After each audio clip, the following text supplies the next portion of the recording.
Hello' ফ্ৰেণ্ডসকল, Riju Assam YouTube চেনেলটিতো পুনৰবাৰ স্বাগতম জনাইছোঁ। বন বিভাগৰ পৰা নতুনকৈ পদ মুকলি হৈছে ৩,০০০।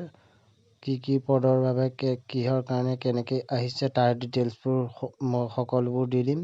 আৰু যদি মোৰ চেনেলত পোনপ্ৰথমবাৰ কাৰণে আহিছে তেনেহ'লে চেনেলটি ছাবস্ক্ৰাইব কৰিব, লগতে থকা বেল আইকনটো প্ৰেছ কৰি ৰাখিব আৰু মই দিয়া ভিডিঅ'বোৰ সকলো দিনাখন আপডেটবোৰ পাই থাকিব। চ' সকলোবোৰে কমেণ্টত জনাই আছে যে বন বিভাগৰ কোনটো পদত কেনেকৈ মুকলি হৈছে তাৰ কাৰণে মই ভিডিঅ'টোৰ মাধ্যমেৰে সকলোবোৰ দি দিম। আৰু যদি মোৰ ভিডিঅ'টো স্কিপ নকৰাকৈ শেষলৈকে চাই থাকে তেনেহ'লে প্লিজ চেনেলটি ছাবস্ক্ৰাইব কৰিব। চ' সীমা সুৰক্ষা উন্নয়নৰ বাবে 52 কোটি আবণ্টন, সম্ভাৰৰ বিভাগ বাবে 211 কোটি আবণ্টন, সংস্কৃতি বিভাগৰ বাবে 284 কোটি আবণ্টন, পৰিৱেশ আৰু বন বিভাগৰ বাবে 1,207 কোটি টকা আবণ্টন। পৰিৱেশ আৰু বন বিভাগৰ 3,000 চাকৰি বিজ্ঞাপন দিয়া হ'ব।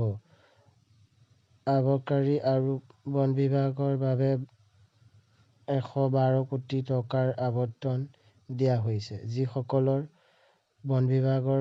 পৰিৱেশ আৰু 3,000 চাকৰি বন বিভাগত দিয়া হ'ব। চ' বাজেটত যদি ঘোষণা কৰিছে তেনেহ'লে নিশ্চয় আপোনালোকৰ কাৰণে পদ মুকলি হ'ব। বাজেটত ঘোষণা কৰিছে 94,000 নিযুক্তি দিয়া হ'ব। নতুনকৈ 35,000 নিযুক্তি হ'ব। চৰকাৰী চাকৰিয়াল নথকা ঘৰত প্ৰাৰ্থীক 5% নম্বৰে ৰেহাই দিয়া হ'ব। যিসকলে গম পোৱা নাই তেওঁলোকে নিশ্চয় ভালকৈ ভিডিঅ'টো স্কিপ নকৰাকৈ শেষলৈকে শুনি থাকিব, তেতিয়া আপোনালোকৰ কথাবোৰ সকলোবোৰ গম পাব। চ' যদি বাজেটত ঘোষণা কৰিছে তেনেহ'লে আপোনালোকৰ নতুন 35,000 চাকৰি নিযুক্তি দিয়া হ'ব। সেইসকলক যিসকলে চৰকাৰী চাকৰি পোৱা নাই, যিসকলৰ ঘৰত তেওঁলোকৰ 5% নম্বৰে ৰেহাই দিয়া হ'ব। যিসকলৰ ঘৰত চাকৰি আছে সেইসকলক দিয়া নহ'ব।